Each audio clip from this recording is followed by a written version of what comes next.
क्या है? A business is an integrated set of activities and assets that can provide a return to investors. Obviously business क्या होता है कि आप अपनी इन्वेस्टमेंट करते हो, और इन्वेस्टमेंट किस लिए करते हो? ताकि हम उस इन्वेस्टमेंट की बेसिस पे some we might be capable to generate some return on the basis of our investment. जो इन्वेस्टमेंट हमने की है, जो पैसा हमने लगाया है, उस पे हम प्रॉफिट जनरेट कर सकें, जिसे हम रिटर्न कहते हैं। अगर हमारा अपना बिजनेस है तो प्रॉफिट होगा, अगर हमने कहीं शेयर्स परचेज किए हैं किसी और के बिजनेस में तो फिर उसे हम डिविडेंड कहेंगे। अगर हमने किसी को जो है वो लोन दिया है तो फिर वो उसे हम इंटरेस्ट कहेंगे। These are different forms of return on your own investment in the form of dividend, reduced cost or other economic benefits.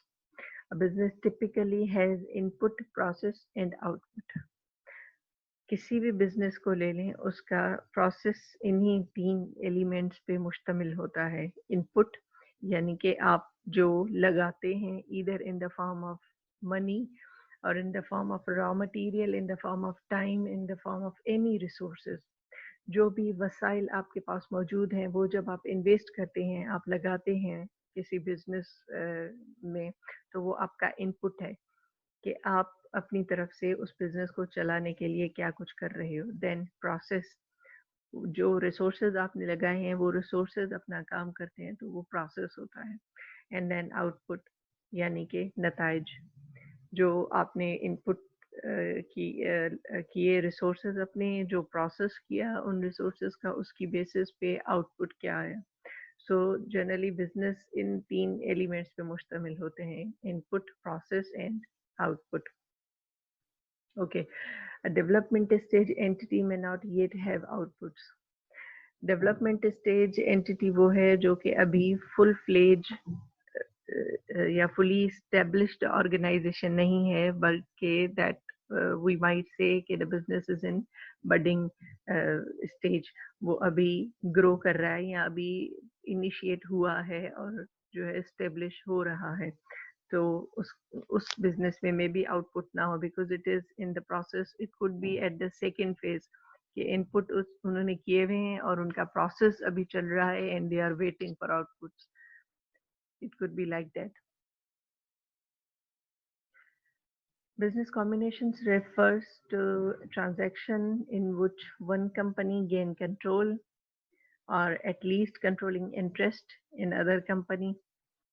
एक होल्डिंग होगी, दूसरी सब्सिडायरी होगी। जो कंट्रोल ले रही है वो होल्डिंग कंपनी कहलाएगी, और जो अक्वायरी है, जिसको अक्वायर किया जा रहा है, जिसके ऊपर होल्ड लिया जा रहा है, वो अक्वायरी हो जाएगी। A business combination is an amalgamation of the assets of two or more business entities for their consolidation as a single entity under single ownership. Okay, amalgamation यानी कि जब डिफरेंट ऑर्गेनाइजेशंस के एसेट्स जो हैं वो मर्ज हो जाएं, कंबाइन हो जाएं।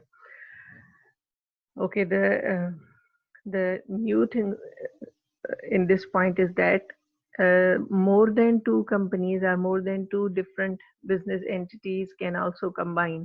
अब तक हम ये पढ़ रहे थे या इस तरह से डिस्कशन में चीजें आ रही थी कि सिंपली 2 एंटिटीज ही जो है वो कंबाइन हो सकती हैं या एक दूसरी पे जो है होल्ड कर सकती है, लेकिन more than 2 units can also combine in different forms through different modes. और उनका प्रोसीजर यही होगा कि उनके एसेट्स जो हैं वो अमलगमेट हो जाएंगे। अमलगमेट यानी कंबाइन हो जाएंगे, मर्ज हो जाएंगे एक दूसरे के साथ, in order to work under a single ownership. 3 या 4 जितने भी हम कंसीडर कर लें कि लेट्स सपोज के 4 डिफरेंट बिजनेस यूनिट्स हैं and they are going to amalgamate with each other in order to work under one supervision. अभी चारों जो हैं वो इंडिपेंडेंटली काम कर रहे हैं, तो चारों की अलग मैनेजमेंट है, चारों की अलग ओनरशिप है, चारों का अलग सेटअप है, रूल्स रेगुलेशन जो फॉलो कर रहे हैं, विजन मिशन सबका अलग अलग है। लेकिन once when they have got amalgamate, when they have become amalgamate with one another, then there would be started working under one ownership or one supervision. सिर्फ एक ओनर होगा या एक ओनरशिप होगी, एक मैनेजमेंट होगी और वो चारों एज अ सिंगल यूनिट उस मैनेजमेंट के okay. Business combination can be managed through the way of a voluntary acquisition. What do we mean by voluntary? कोई भी एक यूनिट या जो यूनिट उन्हें acquire करने जा रहा है, जो होल्डिंग यूनिट है, वो भी उन्हें फोर्स नहीं कर रहा है under this voluntary association, voluntary acquisition. Force नहीं है, सबका अपना कंसेंट है, सब अपने अपने इंटरेस्ट की खातिर ऐसा चाह रहे हैं कि they are in need to amalgamate with each other, तो वो इस तरह से वॉलंटरीली जो है वो अमलगमेट हो रहे हैं, कंबाइन हो रहे हैं, ठीक है। दूसरा है मर्जर। एक्विजिशन और मर्जर में ये थोड़ा सा टेक्निकल फर्क है, अभी अगर करेंगे तो थोड़ा डिटेल हो जाएगा, लेकिन चलिए ठीक है कर लेते हैं। एक्विजिशन मीन्स, जैसे कि टर्म अक्वायर से हमें इंडिकेट हो रहा है कि acquire means the one is going to acquire another entity, एक दूसरे को जो है वो समझे कि एब्जॉर्ब करने जा रहा है या अक्वायर करने जा रहे हैं, उस पर होल्ड करने जा रहा है, यानी the acquirer is going to be the holding authority and the entity or the unit which is going to be acquired, जिसे हम acquiree कह रहे हैं, वो subsidiary हो जाएगा, उसका कंट्रोल नहीं रहेगा, लेकिन जो होल्ड करने जा रहा है उसका कंट्रोल हो जाएगा बिजनेस पे। This is what acquisition is, okay. और मर्जर के अंदर ये है कि मर्जर के अंदर 2 या 3 या जितने भी यूनिट्स हैं, उन सब की जो एग्जिस्टिंग आइडेंटिटी है वो ख़त्म हो जाएगी और सब एक दूसरे में मर्ज हो जाएंगी, यानी कि there won't be any single unit would be treated as superior or as acquirer or as holding authority, but all unit will be considered equal.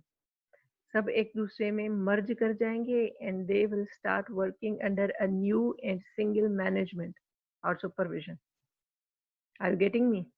Merger के अंदर ये है कि हम सपोज करेंगे 4 डिफरेंट यूनिट्स हैं and they want to merge with each other, तो उन सब की जो एग्जिस्टिंग आइडेंटिटी है, लेट्स सपोज के कंपनी ए है, company B, C and D, ये चारों अलग अलग फर्म्स हैं, तो ये चारों अब डिसॉल्व होंगी। सबसे पहले उनकी जो अलग अलग आइडेंटिटी है वो ख़त्म हो जाएगी कि company A will stop be known in the market as company A, वो मार्केट में फर्दर इस आइडेंटिफिकेशन के साथ नहीं जानी जाएगी कि ये कंपनी ए है।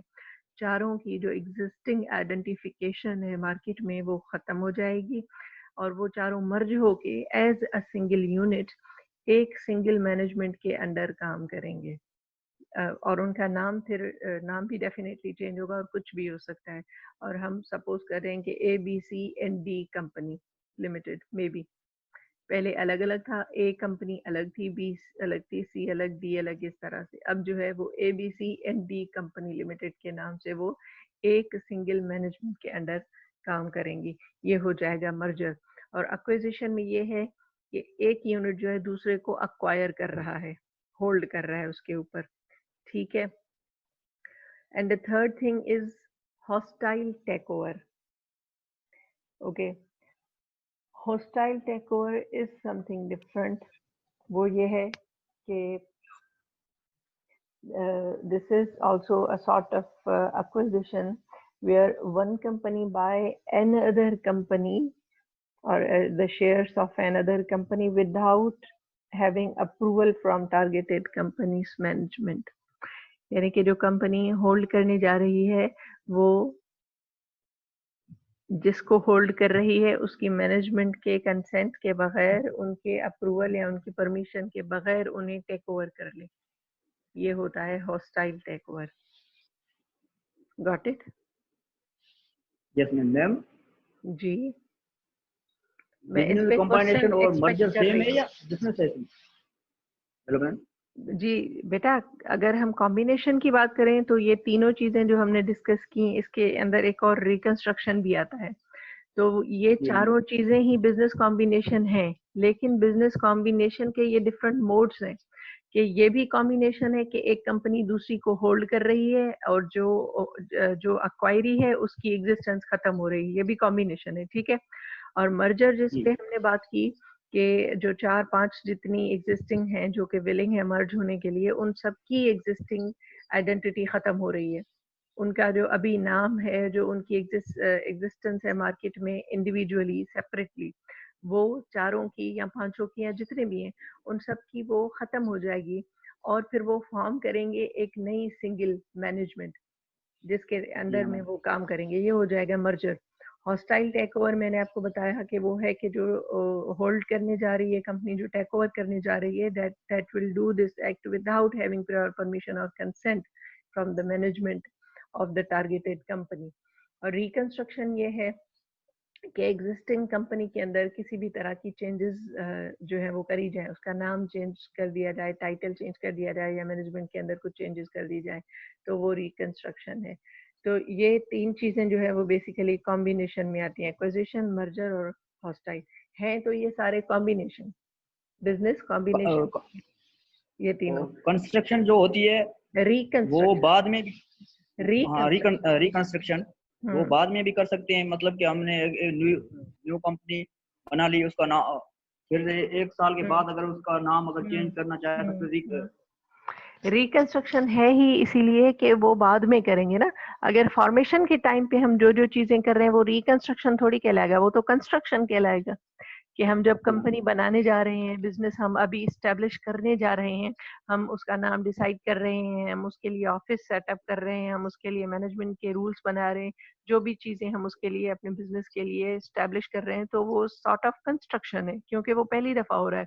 रिकंस्ट्रक्शन इसीलिए उसको कह रहे हैं कि हम कुछ अरसा सरवाइव करने के बाद हम उसमें कुछ फिर मॉडिफिकेशंस ला रहे हैं, और वो मॉडिफिकेशंस कुछ भी हो सकती हैं, उसका टाइटल चेंज कर रहे हैं, पार्टनरशिप चेंज कर रहे हैं, किसी भी तरह से चेंजेस ला रहे थे, तो इसलिए हम उसको रिकंस्ट्रक्शन कह रहे हैं, ठीक है।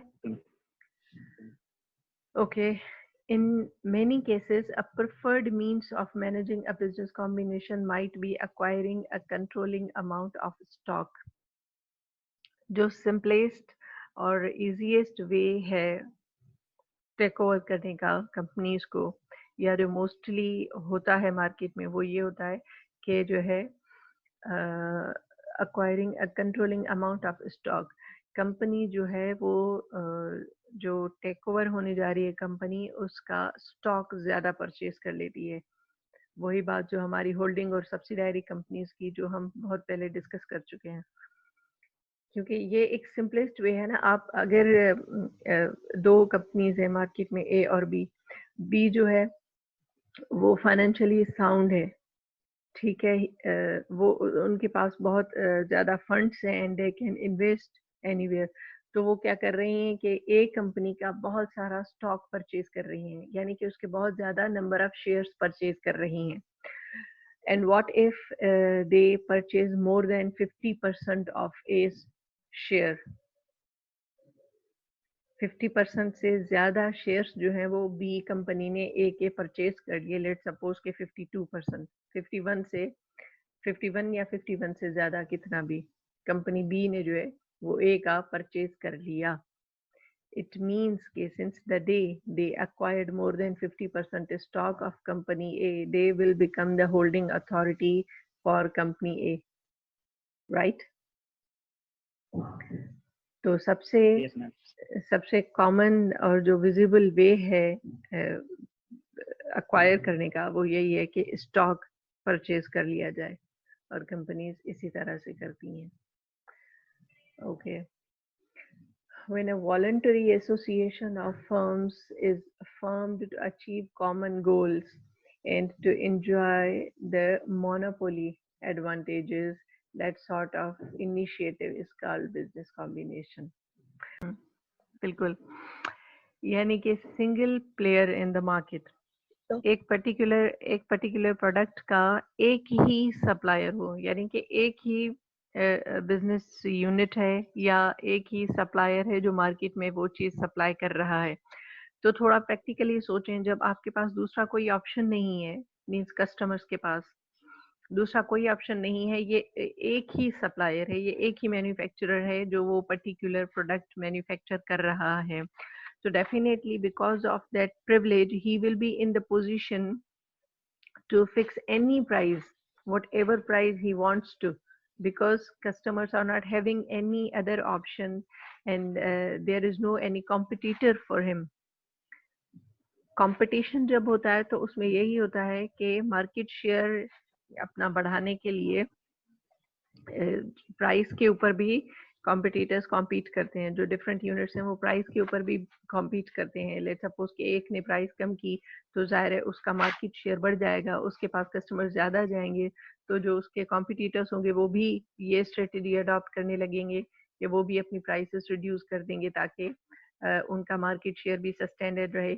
लेकिन मोनोपोली वो सिचुएशन है जिसमें एक ही सप्लायर है, एक ही एंटिटी है या एक ही इंडिविजुअल है जो वो पर्टिकुलर प्रोडक्ट जो कस्टमर लेना चाह रहे हैं वो सिर्फ एक ही सप्लायर है जो कि प्रोवाइड कर रहा है मार्केट के अंदर। तो दूसरा ऑप्शन कस्टमर्स के पास है ही नहीं। तो वो अगर 50 रुपए की चीज जो है वो 100 रुपए में, 150 रुपए में भी दे रहा है, तो क्योंकि हमारे पास दूसरा कोई ऑप्शन नहीं है, he is the single entity और single person who is providing that particular product or service, तो फिर कस्टमर ऑब्वियसली उसी के पास जाएंगे because they are not having any other option or there is zero competition we may say। तो ये जैसे होता मैम है। दिल्ली बिरयानी वाला है।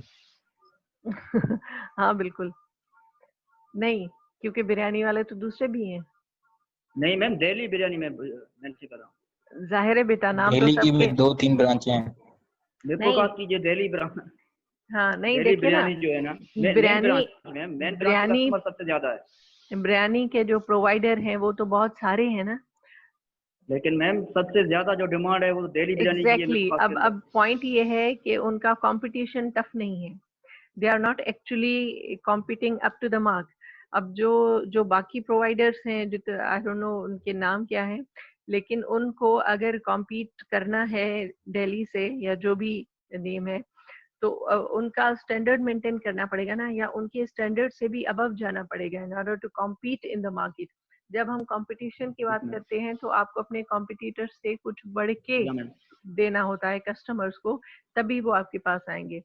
अब अगर वो बड़ी अच्छी क्वालिटी की बिरयानी बेच रहा है दिल्ली का, तो बाकी जो उसको कॉम्पीट करना चाह रहे हैं वो उससे कुछ और बेहतर करके एक्स्ट्रा चीजें का मतलब ये है कि कुछ एक्स्ट्रा एलिमेंट्स उसमें ऐड करके या कुछ उससे बेहतर क्वालिटी, क्वांटिटी, प्राइस वाइज या किसी भी तरह से उससे बेहतर होंगे तो उनके कस्टमर्स को तोड़ सकेंगे और मार्केट शेयर जो है वो अपना बढ़ा सकेंगे।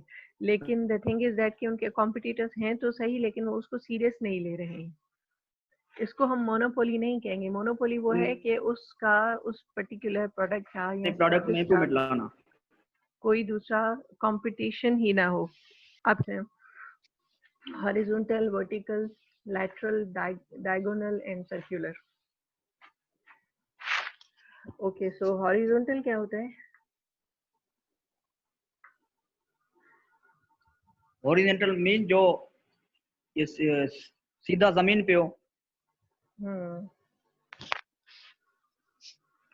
सीधा जमीन पे हो, या ये है कि एक ही लेवल पे, एक ही सतह पे या एक ही लेवल पे काम करने वाले जो यूनिट्स हैं वो जब कंबाइन होते हैं तो उसे हॉरिजॉन्टल कॉम्बिनेशन कहा जाता है। It comes into being when units carrying on the same trade or pursuing the same product activity joining together with a common end in view। ठीक है, वो एक ही लेवल पे एक ही तरह का बिजनेस कर रहे हैं और एक ही लेवल पे कर रहे हैं। Also referred as voluntary combination, it is an association of two or more units of same nature under a single management। Both the business units involved in combination are engaged in the same activity and their combination is therefore referred to horizontal combination। Horizontal इसको इसीलिए कह रहे हैं क्योंकि वो एक ही level पे काम कर रहे हैं। It is also known as parallel or unit or thread combination। ठीक है, अब इनका ऑब्जेक्टिव जो है that could be to establish monopoly, monopolistic approach को अचीव करना इनका कॉम्बिनेशन हो सकता है। लेट्स सपोज के एक ही मार्केट के अंदर बहुत सारी शुगर मिल्स, या एक ही मार्केट के अंदर डिफरेंट टेक्सटाइल मिल्स। अच्छा, मिल्स जब मिल और इंडस्ट्री में क्या फर्क है? फैक्ट्री या मिल और इंडस्ट्री में क्या फर्क है जी? मैम मिल्स वो हैं जो हम जिसे यूज करते हैं, यानी कि हमारे जो खाने वगैरह में जो चीजें यूज होती है वो जो है ना प्रोड्यूस करती है, और इंडस्ट्रीज वगैरह जो है ना जो हमारे अच्छा, हार्डवेयर टाइप के जो प्रोडक्ट्स होती हैं वो प्रोड्यूस करती है। Okay, anyone else please? Madam industry उनके चलन जिते 3-4 फैक्ट्रीज मिली उनके इंडस्ट्रियल एरिया चयो है। बाकी फैक्ट्री जगह हुंदी है, बाकी जगह ते मतलब शहर जे वेझो वगैरह हुंदी है उनके फैक्ट्री चयो।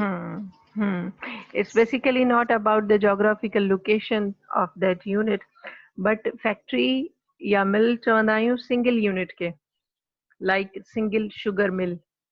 But when we are talking about sugar industry, that means all the sugar mills, all the individual particular units surviving within a particular region. अगर हम कहें कि पाकिस्तान की टेक्सटाइल इंडस्ट्री, तो पाकिस्तान के अंदर जितनी भी टेक्सटाइल मिल्स हैं वो उसमें आ जाएंगी। पाकिस्तान की शुगर इंडस्ट्री कहें तो पाकिस्तान की सारी शुगर मिल्स आ जाएंगी। अगर हम कहें सिंध की शुगर इंडस्ट्री, तो फिर सिंध के अंदर जितनी भी शुगर मिल्स काम करती हैं वो आ जाएंगी। इस तरह से है, ठीक है।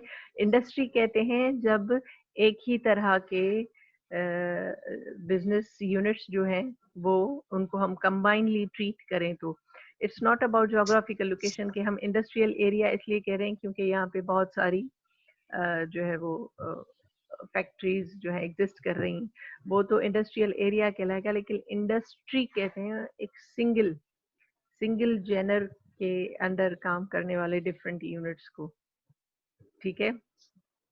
अगर हार्डवेयर इंडस्ट्री कहें, ये कंप्यूटर्स हार्डवेयर इंडस्ट्री, तो इसका मतलब है कि जितने भी यूनिट्स हैं वो सब रूल्स रेगुलेशंस या लॉज बनेंगे, या गवर्नमेंट कोई डिसीजन किसी पर्टिकुलर इंडस्ट्री के लिए लेती है तो दैट रूल और that decision is suppose to be followed all the single units.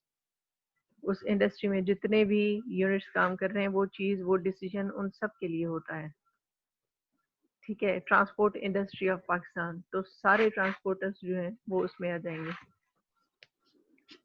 लेकिन अगर हम कहें कि ट्रांसपोर्टेशन कंपनी, तो कोई एक पर्टिकुलर कंपनी सिंगल यूनिट हो जाएगा। लेकिन industry means the combination of individual units, ठीक है। ये डिफरेंस है। डिफरेंस वो ये है कि फैक्ट्री उसे कहते हैं जहाँ पे डिफरेंट मैन्युफैक्चरिंग प्रोसेसेस कंबाइन हो रहे होते हो।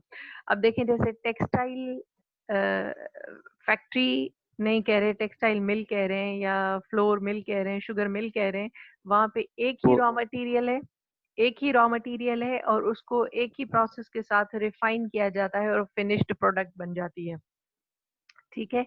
लेकिन स्टील मिल भी हो गई जी, स्टील मिल के अंदर भी यही होता है कि रॉ स्टील को लेके उससे स्टील की शीट्स बनाई जाती हैं या रॉड्स बनाई जाती हैं, दैट्स इट, ठीक है। फ्लोर मिल कहते हैं तो भी आपके जो ग्रेन्स हैं उनको प्रोसेस करके आप फ्लोर बनाते हैं, फ्लोर आटा यानी कि, ठीक है। और अगर शुगर मिल है तो भी शुगर केन को प्रोसेस करके आप शुगर बनाते हैं, दैट्स इट। फैक्ट्री वहाँ होती है जहाँ पे मल्टीपल मैन्युफैक्चरिंग प्रोसेस अकर हो रहे हों। जैसे आप कोई इलेक्ट्रॉनिक आइटम्स बना रहे हैं, किचरो हूंदो आहे उहो कढियो वेंदो आहे, उनखे साफ़ कयो वेंदो आहे, उन खां पोइ उन जा रोल्स ठहंदा आहिनि कपह जा, जी माना पटियूं टाइप या छा ईअं रोलर टाइप, ठीक है। Competition is all about providing something greater than your competitors are providing in the market. जिस तरह की क्वालिटी, जिस तरह के रेट्स आपके कॉम्पिटिटर्स प्रोवाइड कर रहे हैं ना, उससे आप बढ़ के दोगे। यानी कि रेट्स की बात करें तो कम, क्वालिटी की बात करें तो ज़्यादा। तो कस्टमर्स को जब कॉम्पिटिटर्स से कुछ ज़्यादा आपकी तरफ मिलेगा तो वो उन आपके जो है कॉम्पिटिटर्स को छोड़ के आपकी प्रोडक्ट की तरफ आ जाएंगे। तो ये तभी होगा जब कंपटीशन होगा। लेकिन अगर कॉम्बिनेशन हो गया और कंपटीशन खत्म हो गया तो फिर कस्टमर्स के लिए नुकसान ही नुकसान है, ठीक है। क्योंकि अगर ये क्वालिटी ड्रॉप भी करते हैं, even then customers are not having any other choice. यही एक यूनिट है जो लेट सपोज के शुगर सप्लाई कर रहा है, एक ही यूनिट बन जाएगा। 6, 7, 8 जितने भी इसके अंदर एंटिटीज हैं, लेकिन कंबाइन हो गए, सिंगल मैनेजमेंट के अंडर आ गए, तो एक ही कंसीडर करेंगे। तो चाहे वो जो भी क्वालिटी दें, चाहे वो जो भी रेट प्रोवाइड करें, चाहे वो जिस भी तरह से सप्लाई चेन रखें अपनी, उसको बढ़ाएं, उसको कम करें, कस्टमर्स चाहे इनकन्वीनियंट रहें, कुछ भी हो, लेकिन उनको जाना उसी यूनिट के पास पड़ेगा, क्योंकि उसके पास दूसरा कोई ऑप्शन या चॉइस नहीं है। तो competition is good from customers point of view, and combination is good from business point of view. ठीक है, now have a look on the advantages of horizontal combination. First of all, avoidance of wasteful competition. Business के perspective से इसका फायदा ये है कि competition eliminate हो रहा है। पहले अगर वो इंडिविजुअली जैसे जब सरवाइव कर रहे थे तो वो एक दूसरे के साथ कॉम्पीट करते थे, जिसमें उनके बहुत सारी एनर्जीज, बहुत सारे रिसोर्सेज उनके लगते थे।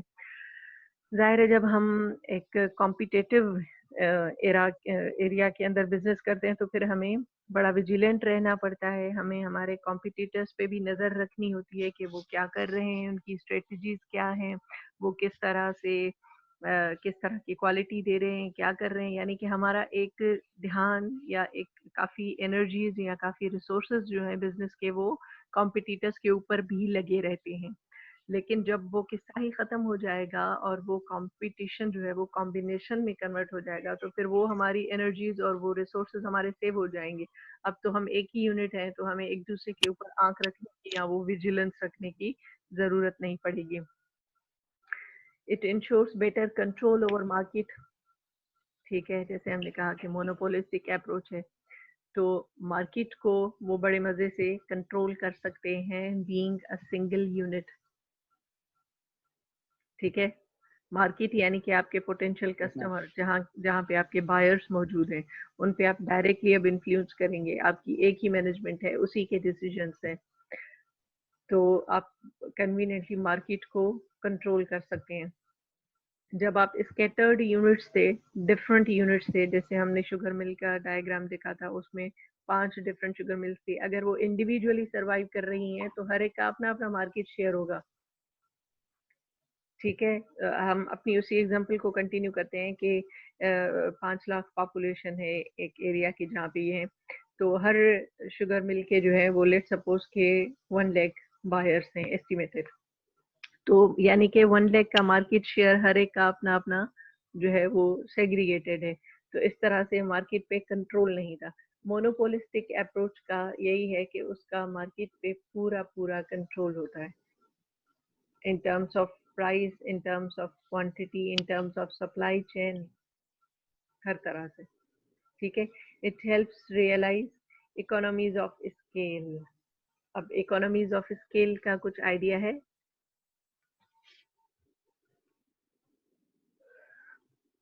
Any of you बेटा? What do we mean? Ji ji, economies of scale जो highlighted term है, can you see it? ये जो highlighted term है, economies of हालात नहीं, इकोनॉमीज ऑफ स्केल हम कहते हैं, देखें जब हम एक ही चीज को अगर हम ब्रॉडर स्केल पे, लार्जर स्केल पे प्रोड्यूस कर रहे हैं, तो उसके अखराजात कम हो जाएंगे, एक्सपेंसेस कम हो जाएंगे। Are you getting me? अगर आप जो है लेट सपोज कि आप वुडन फर्नीचर बनाते हैं, ठीक है, और आप जो है वो 10 यूनिट लेट सपोज के 10 चेयर्स आप डेली बना रहे हैं, या 10 चेयर्स जो है आप वीकली बना रहे हैं, उसके लिए आपने रॉ मटेरियल उस हिसाब से आप मंगवा रहे हैं, आपके जो रिसोर्सेज हैं, इलेक्ट्रिसिटी वगैरह है, बाकी सारी चीज़ें वो भी उस हिसाब से यूज हो रही हैं, आपका जो लेबर है वो भी उस हिसाब से यूज हो रहा है, लेकिन आपने बनानी 10 ही है। हफ्ते में या मंथली जो भी टारगेट रख लें, आपने 10 ही बनानी है, उससे ज़्यादा नहीं।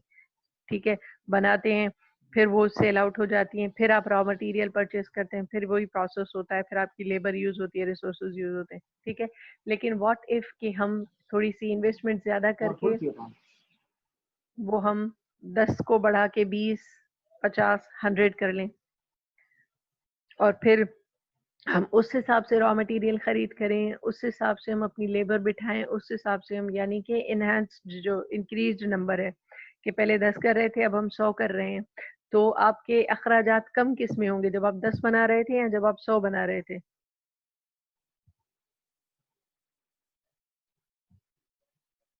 हेलो? 100 मैम। हाँ, क्यों? क्योंकि मैम 10 में भी वही होता है और 100 में वही होता है।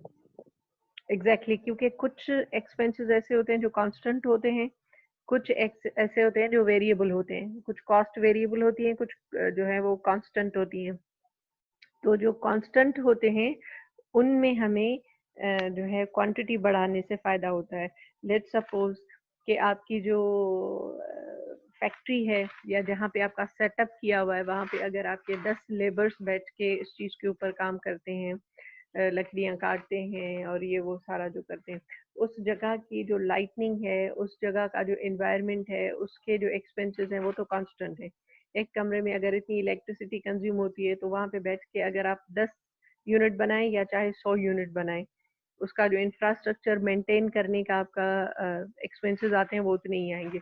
लेट्स सपोज कि वो प्लेस आपकी रेंटेड है, ठीक है, आपने किराए पे लेकिन ली मैम हुई है। अगर लेट मी अगर फिनिश यूनिट में let me finish let me finish अगर वो जगह आपकी किराए की है तो वो किराया भी आपका फिक्स होगा, ठीक है। सपोज कर लेते हैं कि 1 लाख रुपीज आप माहाना किराया दे रहे हो उस जगह का जहाँ पे आपका ये सारा वुड एंड फर्नीचर का प्रोसेस चलता है।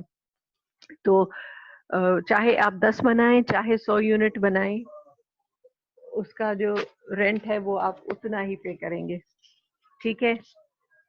इस तरह से कुछ और कॉस्ट ऐसी होती हैं जो कि कांस्टेंट होती हैं। तो उनमें ये है कि अगर आप क्वांटिटी बढ़ाएंगे तो आपको जो है कॉस्ट आपकी कम हो जाएगी। और इकोनॉमीज ऑफ स्केल इसी को कहते हैं कि जब हम क्वांटिटी बढ़ा देंगे प्रोडक्शन की तो हम इकोनॉमी ऑफ स्केल अचीव कर सकते हैं, वो हमें कम पड़ेगी। अब लेट सपोज कि हमने हमारे जो टोटल एक्सपेंसेस हुए हैं, टोटल कॉस्ट हमारी आई है, कॉस्ट ऑफ प्रोडक्शन हमारी गुड्स की आई है, सपोज कर लेते हैं कि वो है 5 लाख। 5 लाख को पर यूनिट कॉस्ट निकालने के लिए हम ऑब्वियसली क्या करेंगे कि नंबर ऑफ यूनिट से डिवाइड करेंगे। Is it so? 5 लाख अगर हमारी कॉस्ट ऑफ गुड्स मैन्युफैक्चर्ड है और हमने जो टोटल गुड्स मैन्युफैक्चर की हैं वो हैं 1 लाख, तो 5 लाख को हम डिवाइड करेंगे 1 लाख से, ठीक है। तो अगर हम सपोज करें कि 1 लाख नहीं बनाई हमने, 50,000 बनाई है, तो फिर हम 5 लाख को डिवाइडेड बाय 50,000 करेंगे, तो कम किस में आएगा, जब हमने 1 लाख यूनिट बनाए हैं या जब हमने 50,000 यूनिट बनाए हैं?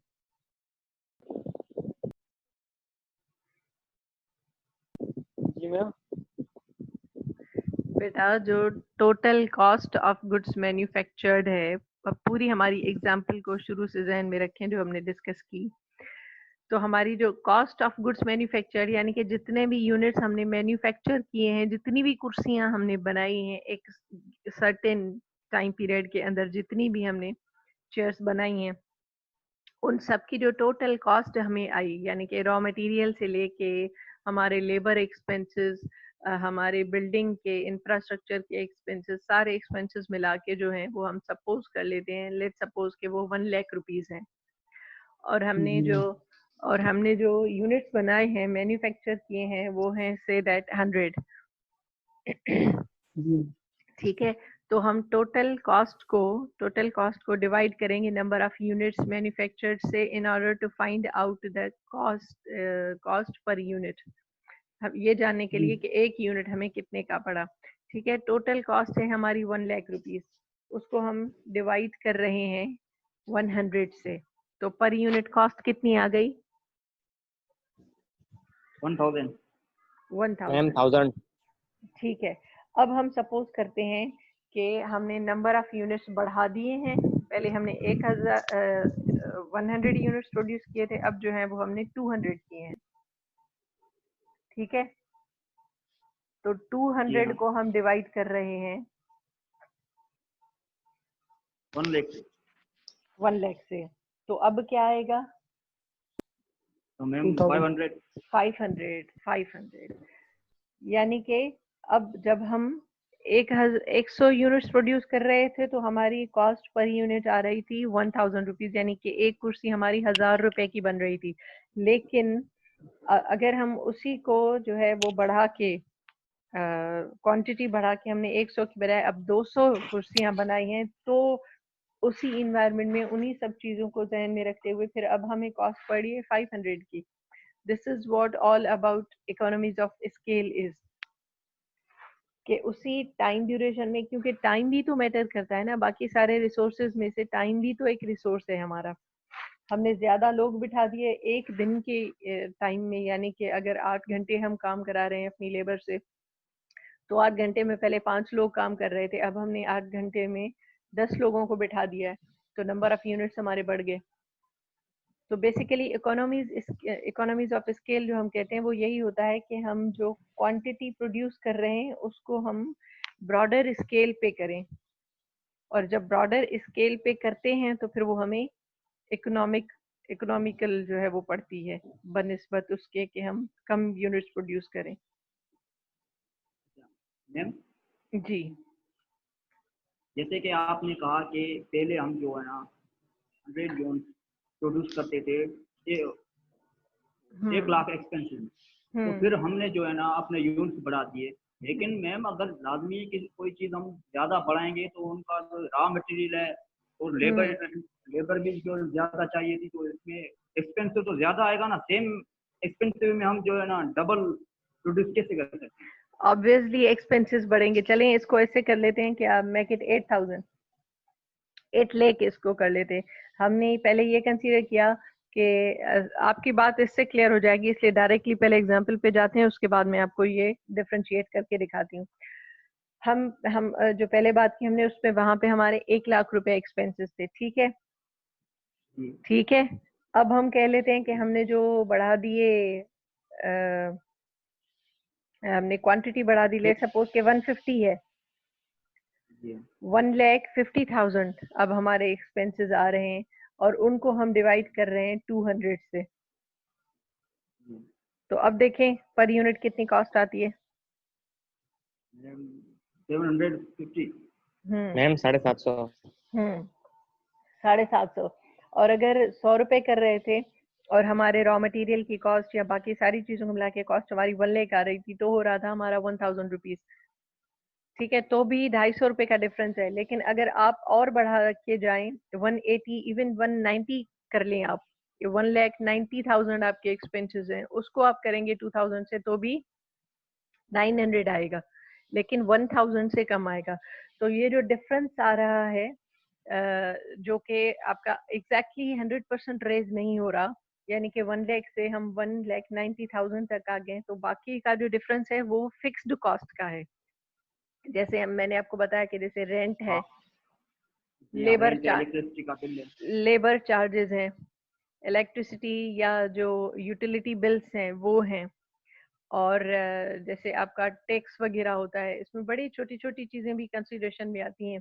जैसे कि आप जब आप अपना रॉ मटेरियल परचेज करते हैं तो ट्रांसपोर्टेशन होती है उसकी, जहाँ से आपने रॉ मटेरियल कलेक्ट किया और जो आपका प्रोडक्शन यूनिट है उस तक आप जो है वो रॉ मटेरियल, जैसे कि हम टिम्बर है हमारा रॉ मटेरियल, टिम्बर वुड को कहते हैं, तो वो हमने प्रोडक्शन यानी कि जहाँ से वो काटी जा रही हैं लकड़ियाँ, वहां से उठा के हमने अपनी मिल जहाँ पे हमारा सेटअप है, प्रोडक्शन यूनिट है, वहां तक जब हम लेके आ रहे हैं तो उसकी ट्रांसपोर्टेशन कॉस्ट है, उसके कुछ टैक्सेस हैं, जैसे हमने टोल देना होता है मुख्तलिफ जगहों पे। लेट्स सपोज कि हमारा टिम्बर जो है वो पंजाब से आ रहा है, तो उसकी ट्रांसपोर्टेशन, अब अगर एक गाड़ी में आप सर्टेन क्वांटिटी मंगवा रहे हैं तो उसका फ्यूल आप जो है वो पे कर रहे हैं, लेकिन उसी में अगर आप क्वांटिटी बढ़ा दे तो फ्यूल तो उतना ही रहेगा।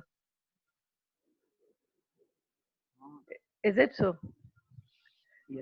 तो ये वो छोटी छोटी चीजें हैं जिनको जब हम लार्जर स्केल पे बिजनेस कर रहे हैं तो इनको हम जब कंसीडर करते हैं, और कंसीडर करते हुए हम एक स्केल बढ़ाते हैं, तो फिर वो हमें कंपैरेटिवली इकोनॉमिक पड़ती हैं।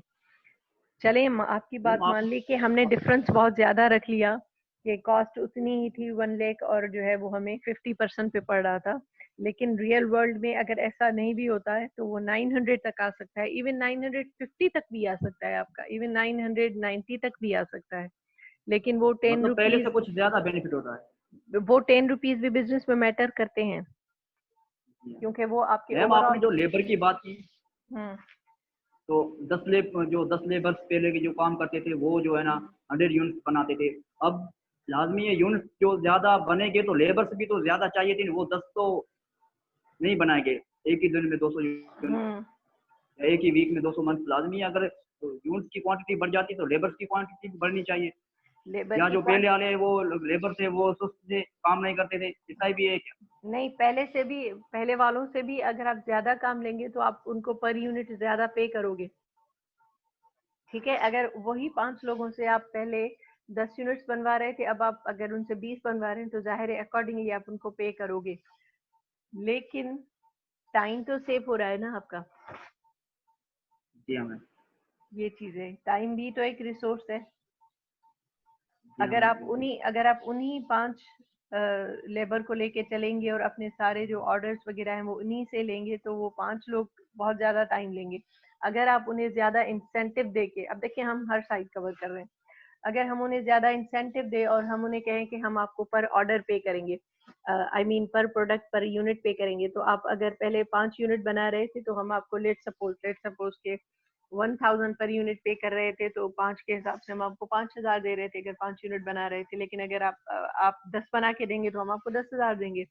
इसमें नुकसान हमारा क्या होगा कि उस लेबर का वो एनर्जी लेवल नहीं रहेगा, उनकी कैपेसिटी, ह्यूमन, इवन मशीन्स की भी सर्टेन कैपेसिटी होती है, ह्यूमन बीइंग की तो सर्टेनली कैपेसिटी होती है। तो अगर 5 यूनिट बनाने के बाद उनकी वो कैपेसिटी खत्म हो जाती है तो वो ज्यादा पैसों की लालच में वो एग्रीमेंट तो कर सकते हैं, लेकिन डेफिनेटली एक सर्टेन लेवल तक एनर्जी कंज्यूम करने के बाद वो इस काबिल नहीं रहेंगे कि वो अच्छी क्वालिटी के फर्दर प्रोडक्ट्स बना सकें, ठीक है। तो ये सारी चीजें हैं। तो बेसिकली इकोनॉमीज ऑफ स्केल ये है कि हम क्वांटिटी बढ़ाएंगे प्रोडक्शन की तो हमें सर्टेन एक्सपेंसेस के अंदर जो है वो इकोनॉमीज हमें मिलेंगी, ठीक है। तो अब इस हम अपने जो है कॉम्बिनेशन पे आते हैं कि यहाँ पे हमने देखा कि 5 डिफरेंट शुगर मिल्स थी, ठीक है। अब वो 5 अलग अलग रॉ मटेरियल परचेज कर रही हैं, वो 5 अलग अलग निगोशिएशंस करते हैं फार्मर्स के साथ, जो है वो उनसे वो परचेज करने के लिए, गन्ना परचेज करने के लिए उनसे, ठीक है। अब अगर वो 5 जब एक ही हो गई तो अगेन वो मोनोपोलिस्टिक अप्रोच कि वो जो भी रेट देंगे वो फार्मर्स को देना पड़ेगा, क्योंकि उनके पास कोई चॉइस नहीं रहेगी। यानी कि यहाँ पे भी फार्मर्स के साथ भी रॉ मटेरियल लेते हुए भी उनका जो निगोशिएशन पावर है वो बढ़ जाएगा।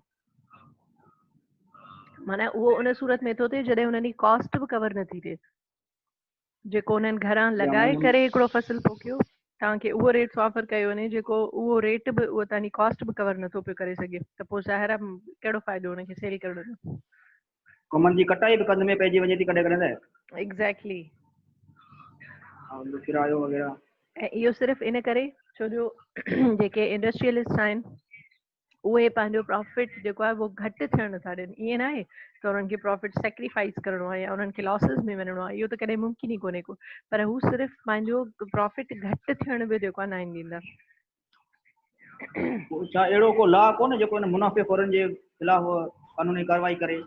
लॉज आहिनि, इम्प्लीमेंटेशन कोन्हे बेटा। लॉज त आहिनि, सिर्फ़ु किताबनि में। उन्हनि खे एग्जैक्टली उन्हनि लॉज खे इम्प्लीमेंट केरु कराईंदो? छो जो उहे ई इंडस्ट्रियलिस्ट तव्हांखे गवर्नमेंट जे उन में वेठे नज़र ईंदा सेटअप में। खैर we are not suppose to discuss on all these things, पर हर शइ मथे लेवल ते जुड़ियल आहे, इन करे हेठे लेवल ते का तब्दीली कोन थी अचे। इहे ई इंडस्ट्रियलिस्ट आहिनि, शुगर इंडस्ट्रीज जा मालिक, स्टील मिल्स जा, लोह जे इंडस्ट्रीज जा, इन्हनि शयुनि जा मालिक ई आहिनि जेके मथे वेठा आहिनि। उन्हनि जा कमनि जो रेट घटि कनि था त आबादगार लाज़मी आहे कमनि पोखणु छॾी था ॾियनि, पोइ त हुनजो वधीक नुक़सानु ॾींदो, कमनि किथां आणींदा जो पंहिंजो इंडस्ट्री खे हलाईंदा। पर इहो बि त आबादगार छा नथा कयूं? करे सघनि न, इहो बि त आबादगार नथा करे सघनि न, उन्हनि जूं एतिरियूं स्ट्रॉन्ग एसोसिएशन्स न हूंदियूं आहिनि हेठि लेवल जे माण्हुनि जूं जेतिरियूं मथे लेवल जे माण्हुनि जूं हूंदियूं आहिनि। माना हू एसोसिएशन जो मतिलबु इहो आहे त उन्हनि जी जेका यूनियन आहे, यूनियनशिप या बॉन्डिंग जेका आहे उहा एतिरी स्ट्रॉन्ग आहे जो हू जेको डिसीजन कनि उहो उन्हनि ते फर्मली बीहनि था, because they can afford to firmly stand on their decisions। पर जेके हारी आहिनि वीचारा उहे उन्हनि जूं जेकॾहिं यूनियन्स वग़ैरह हुजनि बि ऐं उहे यूनियन्स इहो डिसीजन कनि बि त हिननि खे टफ टाइम ॾियण जे लाइ असां कंहिं सर्टेन टाइम पीरियड में नथा जेको आहे कल्टिवेट कयूं कमंद, त उहे फर्मली उन ते बीह कोन सघंदा छो जो उन्हनि जा माना एग्ज़ैक्टली उन्हनि जा हालात उन्हनि जूं शयूं I don't know are supposed to be followed some single rules regulations by single management or single authority। the standardization जेका है उहा मेंटेन थी सघंदी प्रोडक्ट जी, हिकिड़ो ई यूनिट आहे, हिकिड़ो ई यूनिट आहे जंहिंजा डिसीजन्स आहिनि, जंहिंजी अथॉरिटी आहे, जंहिंजो क्वालिटी कंट्रोल आहे, जंहिंजो रॉ मटीरियल ते कंट्रोल आहे, each and everything is being supervised by single entity. त उन सिचुएशन में जेका क्वालिटी स्टैंडर्ड आहे उहो बि ऑब्वियसली यूनिफॉर्म्ड हूंदो। पहिरीं 5 अलॻि अलॻि यूनिट्स अलॻि अलॻि तरीक़नि सां या अलॻि अलॻि क्वालिटी स्टैंडर्ड्स जे तहत अलॻि अलॻि प्रोसीजर्स जे तहत प्रोडक्ट हिकिड़ी प्रोड्यूस कनि पिया। हाणे जेकॾहिं हिकिड़ो ई यूनिट थी वियो आहे उहो प्रोड्यूस करे पियो मार्केट में लॉन्च करे पियो त उन्हनि जी स्टैंडर्डाइज़ेशन आसान थी वई। स्टैंडर्डाइज़ेशन माना हिकिड़ो सर्टेन मयार जेको आहे, स्टैंडर्ड माना असां मयार खे चवंदा आहियूं, त हिकिड़ो प्रोडक्ट जी क्वालिटी जो हिकिड़ो सर्टेन मयार आहे उहो मुक़ररु करणु ऐं उनखे कैरी ऑन करणु जेको आहे उहो आसान थी वेंदो ऑर्गेनाइज़ेशन जे लाइ, यूनिट जे लाइ। Okay, these were some advantages of horizontal combination. Now comes to some disadvantages. Okay, it may lead to monopoly institutions, as we have discussed. The most horrifying disadvantage of combination is horizontal combination is monopolistic approach। monopolistic approach जेका है वो समझो तव्हां customers जे लाइ ॾाढी harmful है। Then it may result in restriction of output, increase in price and exploitation of consumer। These all